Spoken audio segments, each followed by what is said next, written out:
What a extraordinary introduction from an extraordinary leader. I just want to reiterate something I said at the town hall meeting earlier. You could not have a better fighter on behalf of the people of Nevada than Senator Harry Reid. And I am just proud. I'm proud to call him a friend. Now, a lot of people in Washington forget where they come from. Harry Reid has not. And that's something that I've always admired about Harry ever since I first got to the Senate. He retains that honesty and decency and homespun good sense and, yes, sometimes some bluntness that he's carried with him since his boyhood in Searchlight. We've got a number of other special guests that I just want to acknowledge. First of all, I want to thank Jim for helping to organize this. Thank you so much to Jim Murren.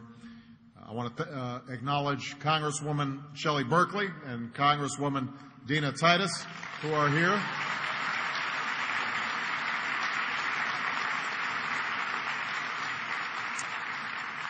Assemblyman Joe Hogan is here, and State Senator David Parks. I want to thank the Las Vegas, Asian, Henderson, Latin, North Las Vegas, and Urban Chambers. Thank you guys for helping to organize this, and the Las Vegas Convention and Visitors Authority.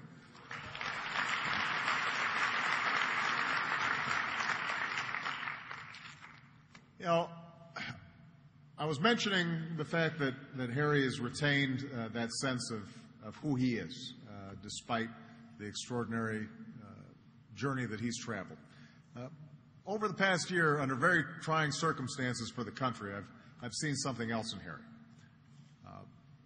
Harry comes across as soft-spoken, but he's made of very strong stuff. He's never been afraid to make tough decisions, even if they weren't politically popular, if they were the right decisions for his state and the right decisions for America.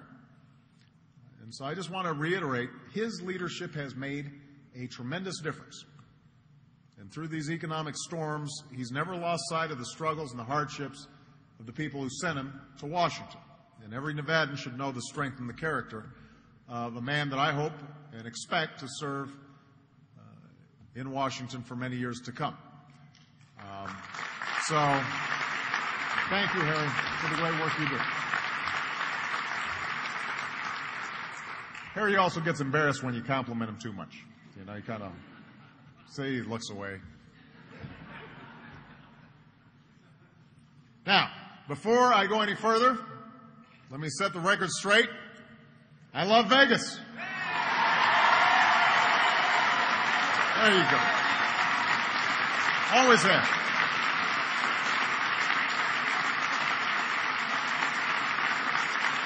I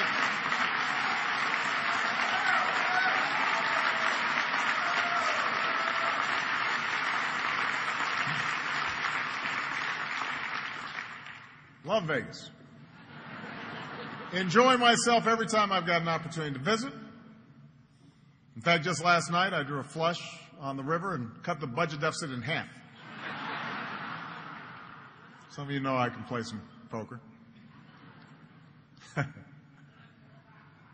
Now, I did receive a little bit of heat, I know, from maybe some in this room, when I said that folks shouldn't blow their college savings in Vegas. That doesn't mean I don't love Vegas. It wasn't meant to be a shot. I think everybody here would agree that the only place where people should spend their college savings is in college. There's no contradiction there. But look, I understand how hard things have been here. In the worst economic turmoil that we faced in generations, Las Vegas has been at the eye of the storm. When the economy suffers, the tourism industry is deeply affected. In fact, you've seen perhaps the steepest drop in tourism in the state's history. And I know things are starting to bounce back, but it's been tough go. When folks are hurting and don't have the money to spend on a night out or a weekend getaway, that hurts the broader economy as well. So what happens in Vegas reflects what's happening across America. This area has also been hit by the home mortgage crisis as hard as just about anywhere in America. And this doesn't just affect the families at risk of losing their homes, as devastating as that can be. It also affects the many more families who've lost value in their homes and the equity that makes it possible to finance a business or secure a retirement. From their peak, home prices in Las Vegas have fallen in half. This is something all of you are aware of. And finally, Nevada has not escaped the wider devastation that's ripped through the financial markets and the economic fabric of our country as a whole. As credit became scarce and consumer spending dropped and businesses were forced to close their doors. Today, more than 1 in 8 people in Las Vegas can't find work. So no one needs to explain to the members of the Las Vegas Chamber of Commerce that we've been through a punishing recession, as bad as anything since 1930. The recession in 1980, 81 doesn't come close to what we've gone through over the last 2 years. And no one needs to tell you how important it is that we remain absolutely focused on bringing about a strong recovery. Our great challenge as a country is to create the environment in which businesses can expand and hire workers, in which middle-class families can find good jobs and save for the future, in which our economy is growing and that growth is sustained and broadly shared. That's my focus. That's Harry Reid's focus. To not only rebuild this economy, but to rebuild it stronger than it was before the crisis. At the same time, standing before this group of business leaders, it's important to emphasize that there's only so much that government can do, and only so much that government should do. Sometime in Washington, it sounds